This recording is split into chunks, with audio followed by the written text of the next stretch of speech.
multiple leaked reports mention Ripple and the SEC meeting scheduled for today, March 8th of 2023. Now you guys understand how crucial this is for the SEC vs Ripple case and for XRP, the cryptocurrency. In fact, the prominent analyst Hodl, which recently posted the keep these numbers on your calendar for XRP, setting $7.12 as the first one, might actually become a reality very soon, specifically with the fact that a settlement is looking very likely and the fact that Ripple CEO Brad Garlinghouse actually stated and hinted towards a settlement happening in the next couple days. This also coincides with an SEC Ripple meeting that is going to be taking place on March 9th, so tomorrow all of this is linked, guys, and we're going to be analyzing every single thing in today's video. All I ask is you please subscribe to the channel, smash the like button, comment your thoughts, and most importantly, share this video everywhere, because literally this is going to get you jumping out of your chair. The information is factual, the sources are fact-checked. This is mind-blowing. Let's take this all from the first start. Now, of course, the CFO of Ripple, Store Eldro, tweeted yesterday's opinion from the core on Ripple and the SEC's proposed expert opinions. If you didn't read all 57 pages, here's a little bit of a summary. Specifically, not only is the SEC experts on reasonable expectations of XRP purchaser struck from the record, but so is their expert who tried to say what caused the price of XRP to change. On the flip side, our experts that explain how Ripple's contracts clearly differ from those in Howey, tax treatment of XRP not a security, accounting treatment of XRP not a security, and currency experts of XRP not a security are all allowed to stay in. As we have said throughout, we always felt confident about our case, and with each ruling even more so. After this tweet by the CFO of Ripple, the CEO of Ripple, Brad Garlinghouse, tweeted, "It's only Tuesday, but shaping up to be a not so great week for the SEC. This ruling, Voyager, and Grayscale." In short, the ruling that actually took place on the Ripple and SEC lawsuit actually went completely against the SEC. And in fact, another ruling was actually made within regards to the SEC lawyers trying to get Judge Torres to bear Johnny Dean from participating in the case, using the excuse as Johnny Dean revealed the name of their expert witness. Instead, not only did she not ban Johnny Dean, but she agreed with him that expert should not testify on behalf of the expert holder. Overall, it was an absolute destruction for the SEC and a complete win for Ripple. What I want you guys to highlight is the dates of when these are revealed. So of course, this all happened on March 7th. March 8th, which is actually today, revealed a crazy, shocking meeting that is going to take place between Ripple and the SEC. Keep in mind, these are leaked reports, which means the SEC didn't want to release them. And then, shortly after, a meeting was actually scheduled internally, a closed meeting to be exact, on March 9th at 2 p.m. And guess what they are going to talk about? Well, the Sunshine Act notice actually states that they're going to be taking place on March 9th at 2 p.m. The meeting will be held at remote means and or commission headquarters. The meeting is going to be closed, but most importantly, the subject matter of the closed meeting will consist of the following topics. There are 4 key topics that are going to be discussed: institution and settlement of injunctive actions, institution and settlement of administrative proceedings, resolution of litigation claims, and other matters related to the examination and enforcement proceeding. Now, with only a little bit of thinking, you can probably connect the dots.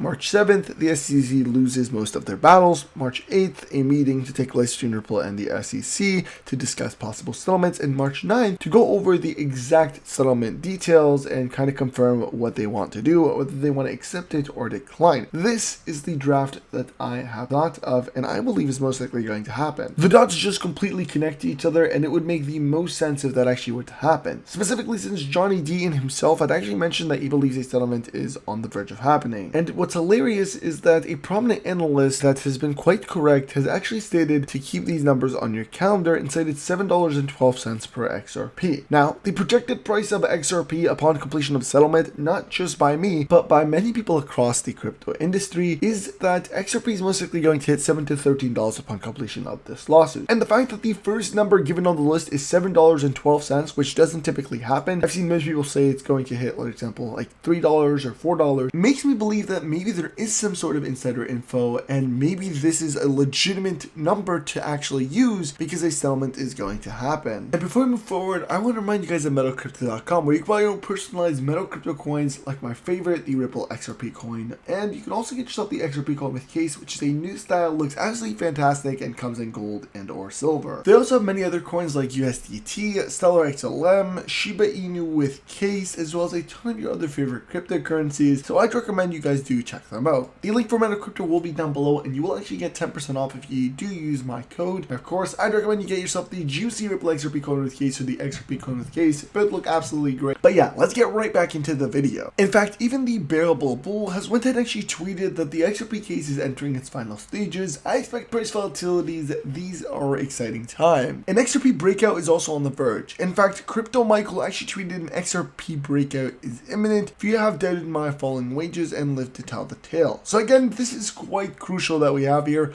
All of these price actions are triggered from the news that I just told you guys. Alright, and I want to end off this video with this juicy clip of the Ripple CEO Brad Garlinghouse talking about Ripple XRP. So let's go ahead and actually roll the clip. See, bringing the case against Ripple was not really just a case about Ripple or about XRP. It's really about the industry and how the SEC is kind of playing offense and attacking the whole industry. 2.5 years ago when this started, I'm not sure everyone fully digested that, and now that is widely understood. This is going to be pivotal for the whole industry because if the SEC is able to prevail, I think there's a lot of other cases, and some of them just in the last 4 weeks, I think they brought 5 additional enforcement cases. The macro headline for me is this is not a healthy way to regulate an industry. Your regulation through enforcement, as opposed to where we're seeing in other countries where they're doing the work, right? They're codifying, they're creating a framework that allows an industry to grow while protecting consumers. And I think that's really what the U.S. is lagging. And to some degree why I'm here in Washington is to continue to try to evangelize and educate, here's how these technologies can really benefit consumers, benefit industry.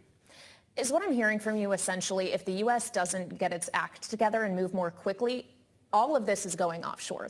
It's just going elsewhere. Well, it already is. I mean, the sad reality is that the U.S. really is already behind. This is not behind countries that we haven't necessarily heard of. This is behind Australia and behind the UK, Japan, Singapore, Switzerland. There's a lot of countries that have taken the time and thoughtfulness to create that clear rules of the road. By contrast, when I first got involved in the tech industry in the late 90s, some were saying the internet should be banned. They were saying, like, here's how the internet is being used for illicit purposes. But the U.S. government said, no, we're going to create a framework. And that allowed entrepreneurs, that allowed investors to come in and look at the benefits to the United States on a geopolitical basis to have the Amazons and Googles based in headquartered in the United States. We're at, I think, severe risk of having that not happen in this next evolution of technology around blockchain and crypto. It has already started moving outside the United States. And also the consumers are suffering because of that, because you don't have the same protections that the U.S. regulatory frameworks can provide. Alright guys, that's the end of the video. I hope you guys did enjoy it. Make sure you guys do follow me on Twitter at CryptoGeekNews and on Instagram at CryptoGeekYT, as well as subscribe to the channel and smash the like button. I hope you guys did enjoy it, and I'll see you guys next time. Peace.